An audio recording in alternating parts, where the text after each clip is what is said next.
মদিনার বাজার দিয়ে নবীজি যাচ্ছেন, নবীজির একটা ওঁট পছন্দ হয়েছে। তো নবী ওঁটের মালিকের কাছে গিয়ে জিজ্ঞেস করলেন, ভাইয়া এই ওঁটটার দাম কত? ওই দামাদামি হলো, নবী সে দামে কিনতে রাজি হলেন, কিন্তু নবীর কাছে তখন অর্থ ছিল না। তখন নবীজি ওনাকে বললেন, আপনি আমাকে ওঁটটা দেন, আমি এখনই গিয়ে আপনার সেই প্রাপ্যটা পাঠিয়ে দিচ্ছি। ওঁটের মালিক ওনাকে ওঁটটা দিয়ে দিলেন।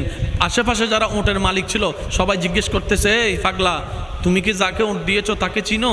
বলে যে না। নাম জানো? বলে যে না। পরিচয় জানো? বলে যে না। ঠিকানা জানো? না। তো তুমি যে ওঁটটা দিয়ে দিলা, উনি যদি ওঁটের টাকাটা না ফাটায় তখন তো তুমি লসের মধ্যে চলে যাবা। সে ওঁটের মালিক বলে, এত সুন্দর নুরানি চেহারাওয়ালা কখনো বাটপার হতে পারে না, কখনো চিটার হতে পারে না, কখনো মৃত্যুক হতে পারে না। ওনার চেহারা দেখেই তো আমি ওঁট বিক্রি করার আগে মনটাই বিক্রি করে দিয়েছি, মনটাই বিক্রি করে দিয়েছি, মনটাই বিক্রি করে দিয়েছি। তোমরা যাই বলো, আমার মন বলে উনি আসবেই আসবে, টাকাটা পাঠাবেই পাঠাবে। এই কথা বলতে না বলতে কিছুক্ষণ পরে নবীজির একজন সাহাবা এসে বলছেন, একটু আগে একজনে ওঁট নিয়ে গিয়েছেন, কাছ থেকে ওঁটের মালিকটাকে একটু দেখতে চাই। উনি বলে যে আমার থেকে। তো উনি বললেন, আমাদের নবী আপনার থেকে ওঁটটা নিয়ে গিয়েছেন, ধরেন ওঁটের টাকাটাও দিয়েছেন, আপনাদের খাবার জন্য কিছু খেজুরও হাদিয়া পাঠিয়েছেন, খেজুরও হাদিয়া পাঠিয়েছেন। ওই ওঁটের মালিক বলে, ভাইয়া টাকাটাও রাখেন, খেজুরটাও রাখেন, আগে আমাকে ওনার কাছে নিয়ে যান।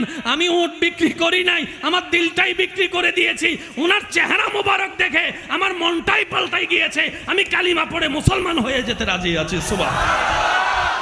जिसका कोई सानी नहीं वो नबी हमारा है, मुस्तफा की अजमत का हद ही ना किनारा है। आशिक बोले लम याति नजीर कफी नजरिन मिसले तुना शुद्ध पैदा जाना। চিৎকার দিয়ে বলেন না সুবহানাল্লাহ। ওই নবীটা কাদের নবী? হয় নাই, সবার আওয়াজ বলেন, ওই নবীটা কাদের নবী? আমাদের কি ভাগ্য সেই নবীর উম্মত হতে পেরেছে। আর একটু জোরে, যে